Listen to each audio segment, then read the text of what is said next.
Hello guys, and welcome to the first cooking video that I'm going to be doing. Tonight we're doing chicken marsala, and I'm using my iPad Pro right now to do the video, and we're going to see how this works, if I like it or not, and if I don't like the way it came out, like the quality, I'm going to switch for the rest of the videos to my camera that I use for my singing videos.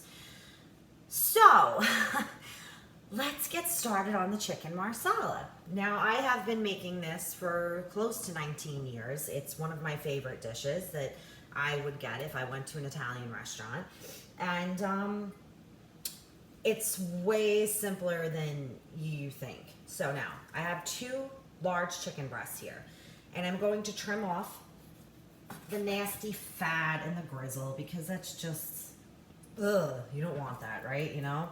And I just make sure to get everything that I see, and at the same time keeping as much meat as I can. And then every once in a while you will get like this piece, okay, which is like, I think, a tendon, okay, and I'm gonna cut that out. Again, just, it's not gonna be a nice mouth texture if you bite down on that. And I am working with boneless breasts here, but when I can get the bone-in breasts, if the boneless aren't on sale and I get bone-in breasts, I will cut the breasts off the bone, and I will then save those scraps for chicken soup. Okay, and it's great. The carcass is, because I like to do my chicken soup with a mixture of white meat and a little bit of dark meat. Not too much. I like white meat better personally, but the problem is with white meat, you don't get that same flavor in chicken soup. So the carcass, like the bones in a soup are what give you the collagen, that silky mouth flavor and texture. But and you know, you can't make a chicken soup from scratch without some bones. So if I do get these bone in, I save the bones and the meat that's stuck to them. I stick them in the freezer, and I take them out when it's time to make chicken soup. We're not doing chicken soup today, so I'm rambling already. We're doing chicken marsala. Okay, so now I have my breasts. They're both trimmed, and I am just going to, I wish I could get a little bit better of a picture here, but I'm going to cut them this way, okay? Right down the length, as evenly in half as I can manage. Now, normally, when you have it like this, that's what they consider butterflying a chicken. You would do that if you're going to stuff the chicken, like with cheese and stuff like that. You know, you leave it right here. They're connected still. But we're not butterflying. We do want 2 separate breasts. Now, this will feed 4 people, or for my house, it will be 2 dinners. So I don't like to do leftovers 2 days in a row. So today's Monday, so we won't, this won't be cooked again tomorrow, but it will be probably Wednesday or Thursday. And it's one of those things, like the longer it sits, the better it tastes, because all the flavors just get absorbed into the chicken. And we're doing the same thing with this second breast. And again, you just, as even as you can. You don't want somebody getting stuck with a nice giant breast and, you have a sliver. So now that this is done, I am going to pound the chicken flat, and I will be right back and show you how I do that. And we're back. All I have here is a Ziploc. Normally I will use like an old Ziploc, for something. I had a bag of potato chips in it. It wasn't dirty, and I don't like to be wasteful. I grew up extremely poor, and I hate throwing stuff out that can be utilized again. So, but I don't have an old Ziploc right now, all right? So kill me. I have to use a brand new one, okay? But I just take the chicken, put it in the Ziploc, put it on the counter. I mean, this is, I'm trying to show you how to do this recipe if you have never cooked before in your life. If you know how to cook, this is pretty redundant and it's, you know, cooking 101. But we're just gonna pound this.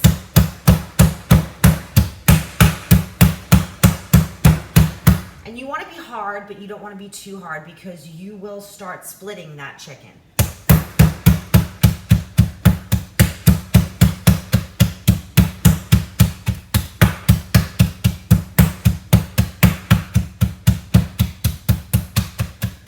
Okay.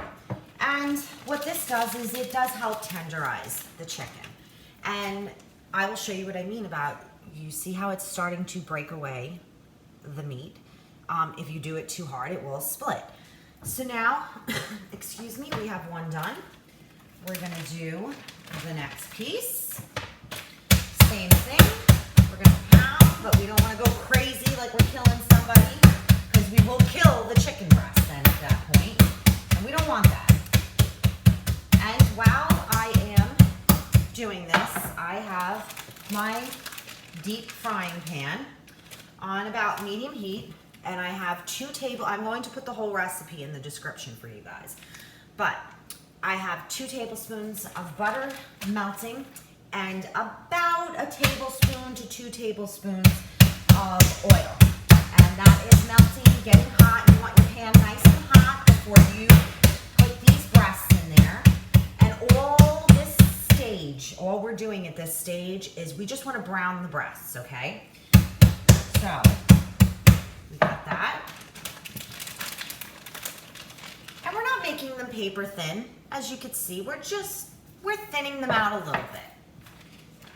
And I promise you that this step really makes all the difference in the world. You do get a much more tender piece of chicken.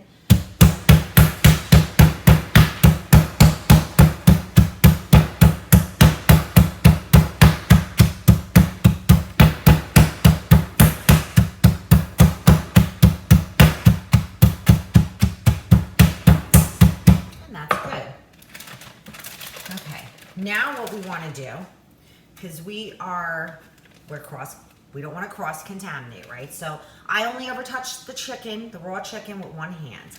I'm going to go put this on the other counter.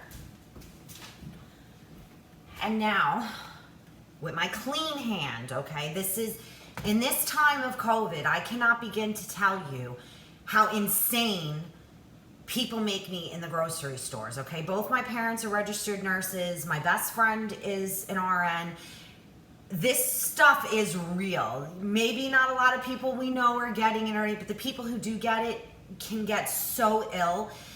And cross-contamination in stores, I mean, people just drive me nuts. I'm like sitting there like, are you kidding me? Like, you know, touching the items and then touching the cell phone, because, you know, you can't leave the house for 5 minutes without your cell phone. I don't bring a cell phone. I don't bring my pocketbook. I wear a pair of pants with pockets in them, and the cards that I need for that grocery trip and my grocery list are in those pants, and they stay out in the garage and don't get touched again for at least 5 days. So, people, you're touching items on the shelves, right? And those items could potentially be infected with COVID. And then you're touching your cell phone, okay? Then you're putting your cell phone up to your face and you're breathing this in. And then I can't. I'm sorry. It just, like I said, growing up with parents who were nurses and stuff, I've always been aware of cross-contamination, and it just drives me nuts. So, clean hand, okay? Dirty hands. All this is a half a cup of all-purpose flour, a tablespoon of dried parsley, a tablespoon of garlic powder, a tablespoon of salt, and not a tablespoon of salt. Let's redo this. A half a cup of flour, okay? A teaspoon of dried parsley, a teaspoon of garlic powder, a teaspoon of salt, and a half a teaspoon of ground black pepper. And we just want to lightly dredge this. Okay, and I'm very careful with the kitchen. I wash dishes as I go. I have a dishwasher. I don't use it. Everything I do by hand. And if I get something on the stove or on the counter, I immediately clean up after myself. And here we go, okay? We just want to make sure we coat it evenly. It doesn't, you're not making fried chicken here. You just want a nice coating. And as you can see, I've achieved that. I have a clean plate over here and I'm going to put that on. And we are just going to repeat the process. And I don't think you need to watch me do each and every one of these chicken breasts. So I will come back, and again, good thing I kept the clean hand because we don't want to touch the iPad with nasty chicken, raw chicken, salmonella filled hands. So I'm going to finish this and then we'll come back and I will show you how we are going to brown them. And we are back. We've got a clean, disinfected cutting board. I have my mushrooms over here that I have already washed and scrubbed. I never would do this before COVID because mushrooms are like little sponges. If you wash them, they absorb the water, and if you don't use them right away, they get mushy and nasty. So normally I would just wipe them off with like a damp paper towel to clean them because mushrooms are grown in poop. So that black that's on mushrooms, you don't clean it off, you're eating poop. And that's not fun, right? Who wants to do that? So anyway, okay, clean mushrooms. I've got the chicken here. I have butter and oil now that has melted. It has heated up. I'm gonna turn the temperature up. I have one of those. Let's see if I can show you. So it's got the numbers, the dial with the numbers, and I had it at about 6, and I just wanted to put it right to 7. Okay, and now we're gonna just lay the chicken that I have on a clean plate right down in there. And it's not sizzling as much as I would like to hear it sizzle when I put that down there. So I'm gonna turn this up a little bit more and just lay them in there so that they all fit. These are pretty big chicken breasts. So it's gonna be fun trying to fit all these in here, but we'll do it. I think we can do it. Okay, and we did it. Look at that. Because you don't want them on top of each other. You want, all of the chicken to brown. Okay, so now let me go put this in the sink and rinse my hands really quick because again, we've got raw chicken on our hands and that is a no-no. So, all right, now while this is going, I am going to chop the mushrooms and I will show you how I do that. Now, if you're serving this for people and you want it to look really pretty, leave the mushrooms whole and just slice them like that, okay? Because then you get that nice pretty piece of mushroom. I like a mushroom in every bite, so I cut it down the middle. I'm just doing this really quick. So let's take a whole mushroom. So we've got the whole mushroom, right? This is the mushroom. We're just gonna slice it right down the middle. And we get the half a mushroom, and then you're gonna lay this flat piece down on the cutting board. And we're just gonna cut slices. And remember, when you are chopping or cutting people, keep your fingers like this on whatever you're cutting or chopping. I cannot tell you how many times I have cut myself in the kitchen, and it's never, ever, ever, ever fun. Oh, now I got hair on my face. Alrighty, let's get it out of there. Here we go. All right, so same thing, in half, slices, and we're just gonna keep doing this until they are all chopped and ready to get thrown in the pan. Now, I like a lot of mushrooms in this, and I use about 2 to 3 cups of the mushrooms once they are already sliced. I mean, I don't normally, at this point anymore, measure this stuff out. I can just tell by looking at it what it should be. And, I know that this is at least 2 cups of mushrooms. So we are going to finish doing this while that chicken cooks, and I will come back to you when I flip the chicken and I will show you the color that I am looking for on the chicken. Okay? All right, guys. Okay, we are back, and you can hear it's making the sounds I wanted it to make, and I'm going to show you that is the color we are looking for. Okay, so now we're just going to flip it over. We're going to do this. Ah, there we go, yes. For every piece until the other side looks like that as well, okay? So, there we go. Piece now, and the lip is going to have to get cleaned off. But that's it, okay? So another 3-4 minutes. We are not looking to cook those. We are just looking to brown them, all right? Mushrooms are cut up, and then we're going to chop up some garlic once we throw the mushrooms in here. We're going to take these out, put them on a plate, put the mushrooms in, the remaining butter. That's 4 tablespoons. We're going to saute the mushrooms and the garlic. I'm going to show you how to chop up. And as soon as I take these bad boys out, I'm going to get right back. And we are back. I just removed the chicken, okay? Both sides are evenly browned. Now I'm going to put that butter into the pan. I took it off the pan for a minute because it was a little too hot. You don't want the butter to brown, and I did lower the temperature to about 5.5 now. The dial goes up to really 11 because, 11 because it's high, so it's like midway. And we're just going to take these mushrooms and we are going to pop them right in the frying pan, okay? And then I'm going to show you how I peel and cut garlic, because it can be tedious, but I've learned a few little tricks over the years with garlic. And what I love, I have this apron. It's washable. It's so great. I just love it.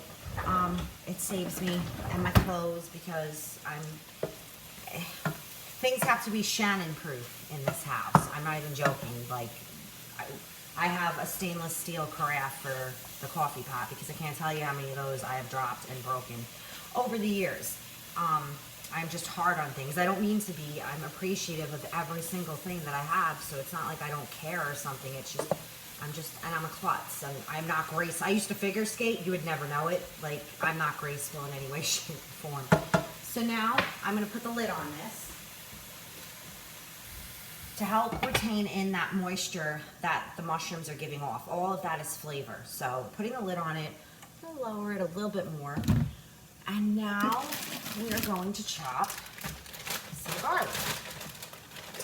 And I use 4 to 6 cloves, depending on the size of the cloves, okay? Like, this to me is a nice normal size clove, okay? So it's gonna be 6. If it was bigger than this, I would use 4. So we're gonna do 6 of those. 3, 4, 5, 6, and because 2 of those are a little small, and you can't have enough garlic. I mean, come on, like, of all the things, like, I just love garlic. We're gonna use a little one. So, now, I learned this trick for the first, oh goodness, probably close to 5 years, that I became a homemaker. The only thing that was on the television during the day was Food Network because I was learning how to cook. And I learned this trick from good old Rachel Ray, believe it or not. So we're just gonna lay the garlic on its side. We're gonna cut off the bottom. We're gonna cut off a little bit of the top, okay? And then it just makes it a dream to peel. The skin comes right off, okay? Now, what I do is I lay the garlic on its side again, okay? And I cut it in half, and then I flip it up onto that cut edge, and I flip up the other side, the other half. I'm gonna take the back of my knife, I'm gonna lay it on the top, one of the halves of the garlic, and I'm just gonna, okay? I'm gonna do the same thing with the other one. And what that does, as you can see here, in my hand, oops, as I'm dropping it, it already, like, it didn't chop it up, but it definitely helped, okay? So it's gonna take cutting this is gonna take 1/10 of the time versus sitting there trying to cut a whole piece of garlic. So I'm going to cut this up, I'm gonna mince it, and then I'm gonna add it to the mushrooms, and I will show you how they are looking as soon as I'm done doing this. Okay, we are back, and we've added, I chopped up the garlic, minced it, and now we're just gonna stir it all around in here.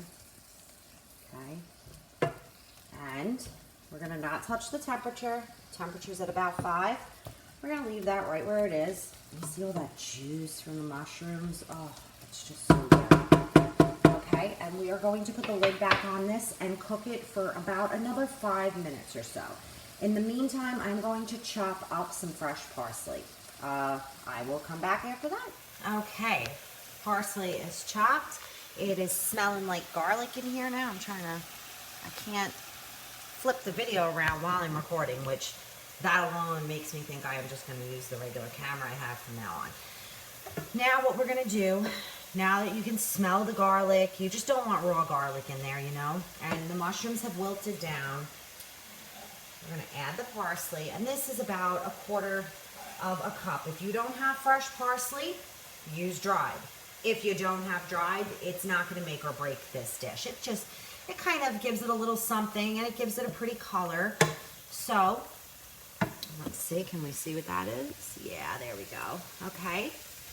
Now, what I do to thicken the sauce a little bit is I add a tablespoon of flour, and I just sprinkle it at this point.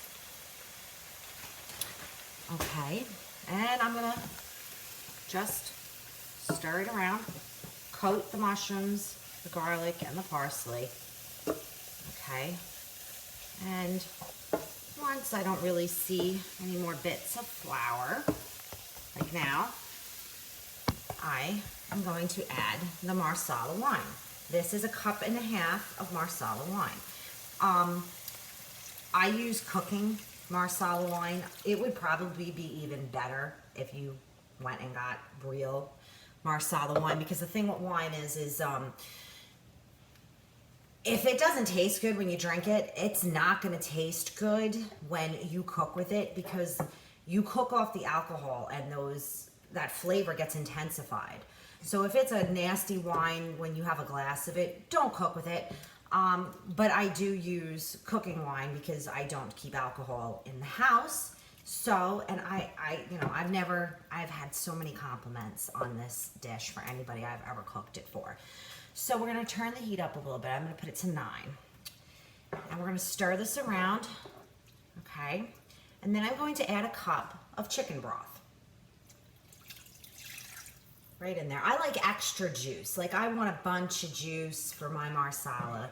So this is like a double recipe, really, for what you would normally get for 4 breasts. This is like double juice, but I love it.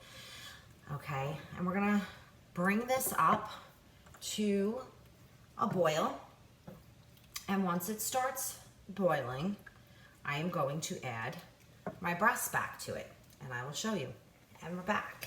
And as you can see, it has come to a nice little boil. And now, what I'm gonna do is, oops, as I'm dripping juice on the stove that I now have to clean, I'm going to put that chicken back in. And the juice with it, because that is all just good flavor right there. Okay. Now let me go put this in the sink before I drip it on my nice clean board. Okay. Now, just want to fit them back in there. Okay. And this sauce is going to thicken up a bit more as it cooks down. And I'm going to lower the heat now. Now I want it at about 3.5. Okay. And it is boiling a little bit more than I would like, so I'm going to remove it from the heat for a minute, just to kind of let that burner cool down.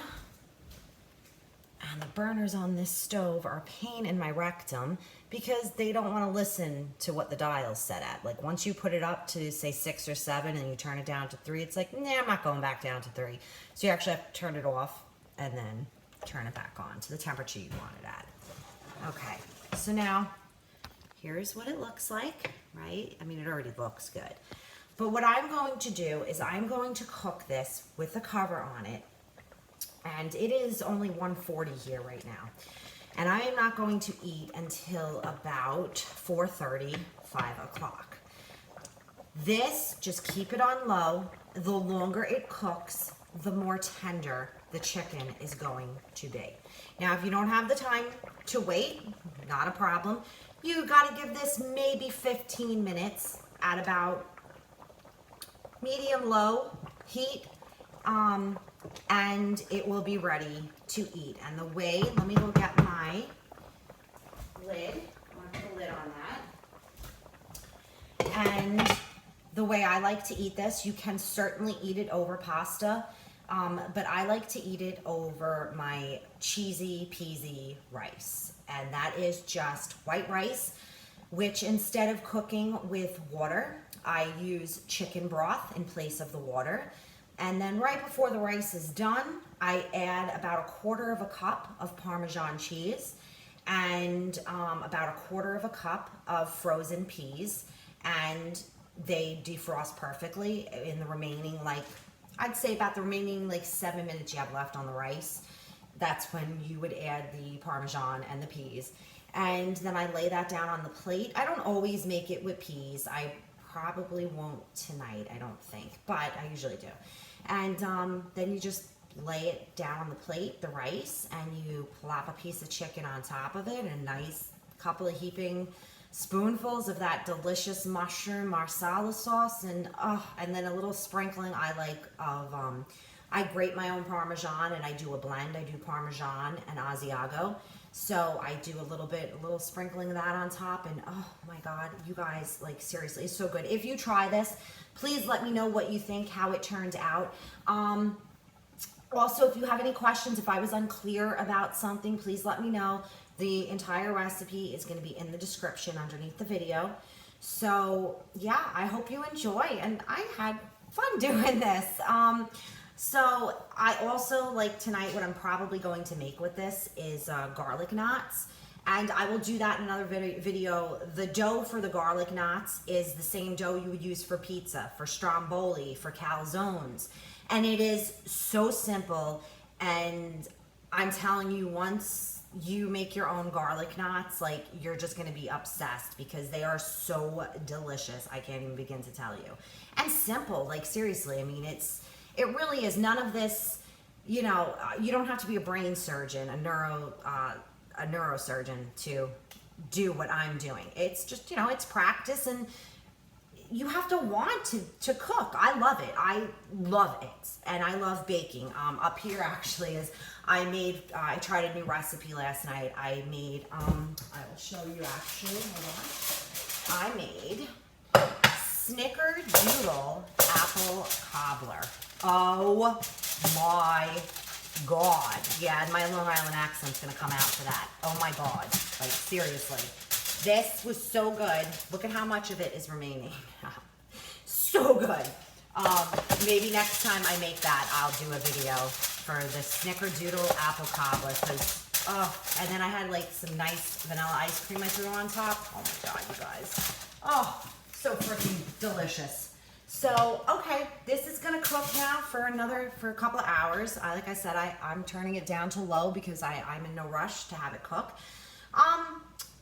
If you're gonna cook it and just eat it right away, say 15-20 minutes, I kind of turn the breast halfway. Being I have like another 2.5 hours until I eat, actually, yeah, a little bit longer than that. I will turn it in, you know, like an hour and a half, and I'll flip them over so the other side just gets completely submerged. But that's it, and I will show you, I will put a little picture up at the end of this video and show you what the finished product looks like. All right, I love you guys. I hope you're well, and I hope you enjoyed this, and I didn't annoy you too much. All right, bye.